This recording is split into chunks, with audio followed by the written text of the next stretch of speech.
I've had people telling me, man, Meek done, Drake, he done, Nicki, he done, he went to jail, he done, this, that. From being a talented young rapper in the streets of Philly, If I get a piece of pie, my man got to slice that, break it down, take it down. and growing up to create cultural anthems like Dreams and Nightmares, That intro is classic. The intro ended up being the biggest record on the whole album. to constantly being joked about online and recently asking his fans if he fell off, Meek Mill has gained a reputation for being emotional, corny, and even hypocritical. He's ultra sensitive. This is why I know Meek is a comment gangster. Ever since Nicki left you, you are a nobody. But the question is, how did he put himself in this position? Is it from making many questionable posts like some of these? Or could it be from all of the beefs he's been involved in and how they turned out? Because some of Meek Mill's decisions have hurt his reputation so bad, some think he will never fully recover. And the first mistake was going after Drake in 2015. By pushing one button on his phone, Meek Mill made an emotional decision that changed his life forever. Drake appeared on Meek's song Rico for his new album, and Drake's verse is what allegedly began the beef. Old ways, new woman, gotta keep a balance. The girl of your dreams to me is probably not a challenge. Meek then got on Twitter and made a tweet accusing Drake of not writing his own lyrics.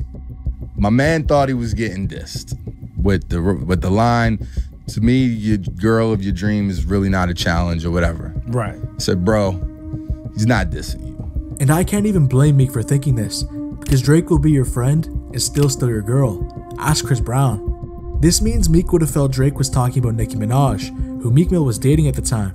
And we can't forget, Drake has a past with Nicki Minaj from his Young Money days and when she gave him a lap dance on the Anaconda music video. Even when there were things happening, even when I couldn't speak to him, I think he felt, the love that I will always have for him. I've always really had a crush on her, always really loved her. Well, I'll be playing with her for years until she's ready to go. After Meek sent that tweet, the rest was history. Drake got the win and changed rap forever. But for Meek, it was a nightmare.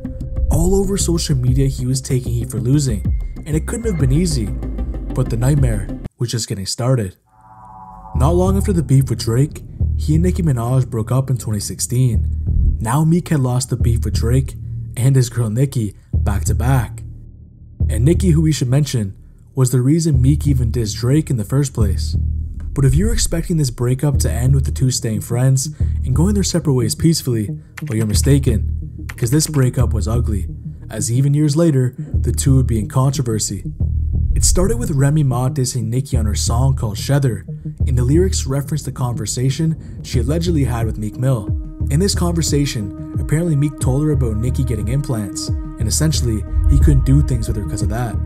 A couple of months later, Meek had bars for Nicki on his album called Wins and Losses. People taking shots, can't stop me, they ain't real enough. Cut her off, act like she's dead, and it's killing her. And of course, Nicki didn't take too kindly to this, and went on the offense. Meek still be in my DMs, I be having to duck them. I used to pray for times like this. Face ass. Meek later said in an interview with Vulture, "I definitely wasn't in nobody's DMs. Don't worry, Meek, I believe you." But in December of 2018, when Nicki confirmed her new relationship via Instagram, fans were dying to know what Meek Mill thought. During a #AskMeek Twitter session, he gave a pretty interesting response when asked about Nicki's new man, Kenneth Petty. "I don't feel nothing. I don't know that man to judge him. I went to check him out on her page and found out I was blocked." For the next year, things were pretty quiet between the two, but in 2020, everything exploded. Meek and Nicki Minaj's now husband Kenneth Petty got into a shouting match at a West Hollywood shopping store. In a video captured by TMZ, you can hear the yelling.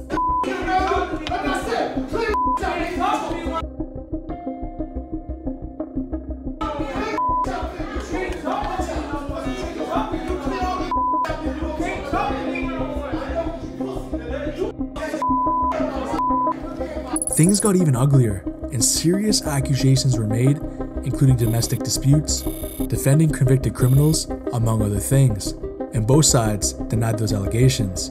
But Nicki wasn't done. Been tweeting about my man for a year now, talking about he went to my page to see him, but he was blocked. My guy, move on. I know your girl embarrassed. Proved yourself in the store when you got pressed though. After the Drake beef in 2015, and now the Nicki breakup in 2016, Meek was looking to change the page and strictly focus on the positive in 2017. and things were looking to be turning back into that right direction, like he was headed before the Drake beef. But suddenly, there was a new chapter in Meek's nightmare. Philly rapper Meek Mill has just been sentenced to 2 to 4 years in state prison after a judge today found him guilty of violating his probation. Meek Mill was ordered by a judge to serve 2 to 4 years in prison for violating probation multiple times, all stemming back to 2009. But Meek was advocating for something bigger, and many others were too. He put a spotlight on issues within the justice system while on probation, and how it can follow you for so long, as he wasn't criminally convicted for almost 10 years, but still, he was on probation that entire time. Meek was sent to prisons for slip-ups, such as travel violations over the years, getting arrested over a scuffle at the airport, which he actually got community service for, and the nail in the coffin was being caught doing wheelies on a dirt bike. But what turned out as a negative turned into a huge positive. Meek Mill received support from everyone, including Roc Nation, Jay-Z, Michael Rubin, Kevin Hart, and many others. Eventually, his legal team was even able to get him out on bail after only serving 5 months. And when Meek Mill was released, he had all of the spotlight on him. It was his time. He took a helicopter from prison to the 76ers game. He had interviews all over, including The Ellen Show and Late Night with Jimmy Fallon. I just learned that you watched my show in prison. Yeah, it's not a lot of good things to watch on TV. Yeah. And later in 2018, he released an album called Championships, which sold 229,000 copies in its first week and debuted #1 on Billboard. He also squashed his beef with Drake, and that led to the smash hit Going Bad. Meek Mill was back, and many would argue better and more popular than ever. So if Meek was on top of the rap game and had all of this going for him, what happened? Meek Mill has never been afraid of posting or saying what's on his mind, and to some, that's part of his downfall. Meek will post about anything, and I mean anything, from asking about vibrating panties, asking for things like this, saying his D is too good, saying he gets freakier as he gets older, and he never thought he'd be eating certain things, pictures of him eating soggy fries in the pool, asking how his fans in Africa listen to his music, and he even said he was quitting Twitter forever, and spoiler alert, that didn't last. But not all of the posts are on the cringy side.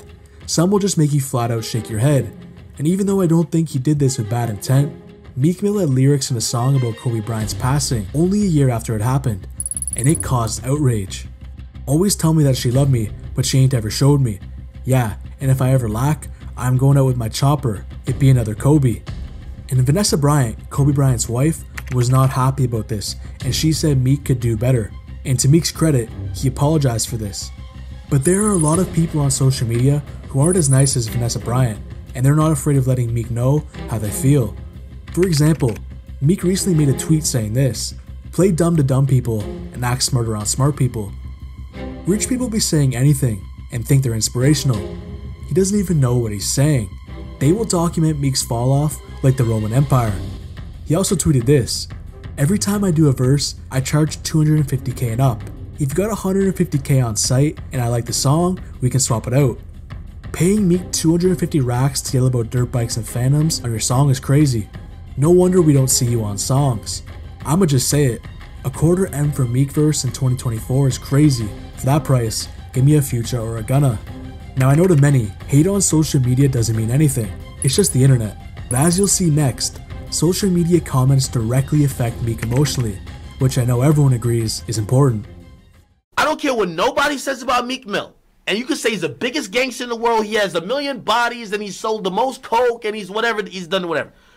When blogs post him, he goes to the comment section like any insecure person and reads what they're saying. He scrolls up, and if it's not positive, he feels a certain way.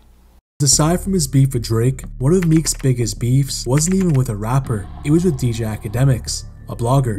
The beef started with Meek Mill asking Akademiks to stop posting him on his Instagram page all the way back in 2017.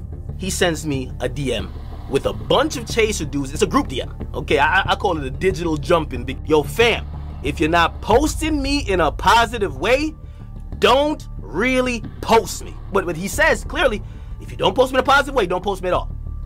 I haven't posted it. Meek Mill even thought Akademiks had bots in his comment section during the Drake beef in 2015 that were commenting negative stuff about him. But at that time, he's thinking Drake is paying for these things. Either paying bloggers or literally paying bots to just do it. Like just imagine Drake paying for an L bot.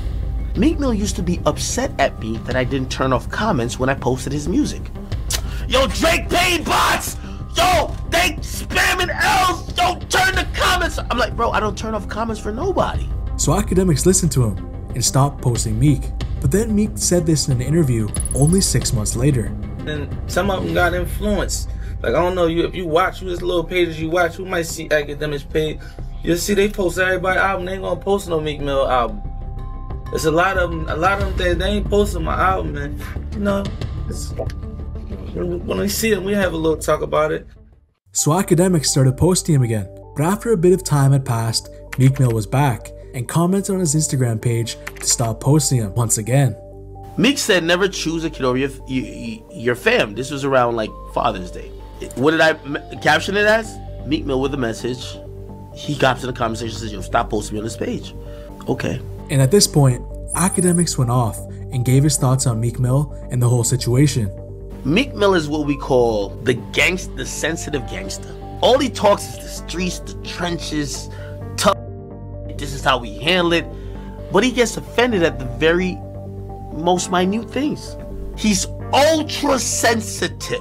As time went on, Meek Mill got more mad because now he didn't like what Akademiks' Instagram page stood for. As he felt Akademiks' Instagram causes violence in hip-hop, he makes a lot of money and provides nothing to the culture. It's getting killed when you posting NBA and them and Quando and them, then you posting OTF and all that.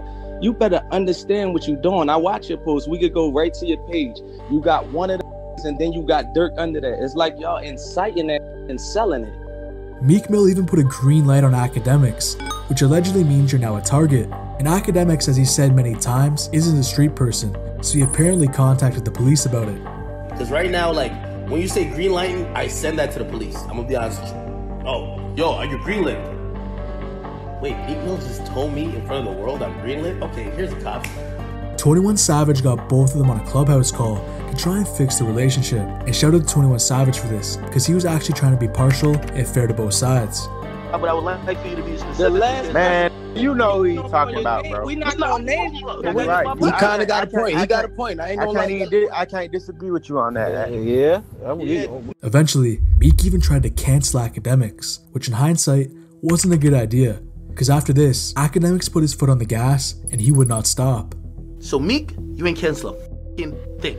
I want everybody who's in my comment section, who's f***ing with me, go to Meek Mill and ask him, didn't you cancel Akademiks? What the f*** is happening? Because he's still talking about you. In the height of their beef in 2021, Meek was releasing his first album since the successful 2018 championships. And Akademiks, he was rubbing his hands like Birdman, waiting for the first week's sales to come in. And when they came, he did not hold back. Being as though I see you do that with certain artists, I'ma always attack you because I'm a big dog in the culture. That's just that. You a what? Wait, chat. What did he say? What did Meek Mill say? The who sold 80,000 records. You flopped. You could tweet, oh my album's better than championship. You flopped. You flopped. 229 to 89. You flopped.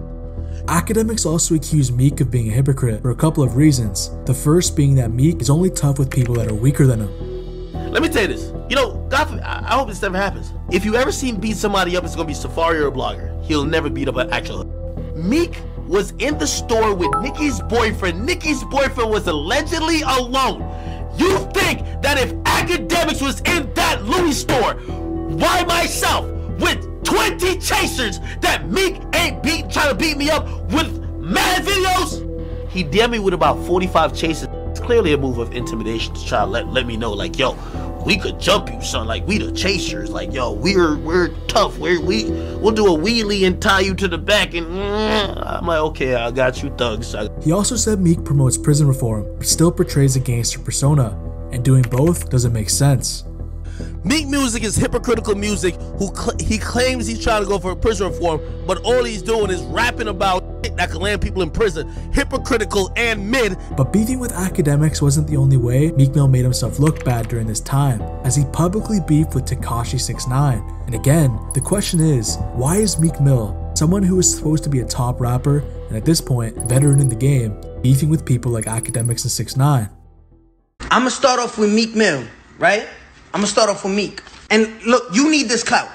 In 2020, Meek vowed to destroy 6ix9ine, and this is from 6ix9ine snitching. Meek first spoke on 6ix9ine after he got released from prison, and he had announced he was going to be going on Instagram Live to have a talk. Meek tweeted about the live, and he said the only reason he should be doing it is to apologize to the people that he snitched on. Wrong. Listen, I snitched, I ratted. But where was the loyalty when you was sleeping with my baby mother? Where was the loyalty when you was caught on the wiretap trying to kill me? Where was the loyalty when you tried to kidnap my mother? Where was the loyalty when you was stealing millions of dollars from me? Where was that? A rat like me to come home and still do more numbers than you, I would be mad too. And I understand what Meek stands for. He's a rapper from the streets, and why he doesn't respect 6ix9ine as he cooperated with law enforcement. But Meek Mill put so much energy into this, and it's another beef Meek started that doesn't make him look too good in the end. 6ix9ine decided to do some research of his own, and he found out that someone Meek Mill was associated with at his label Roc Nation had previously cooperated with the government.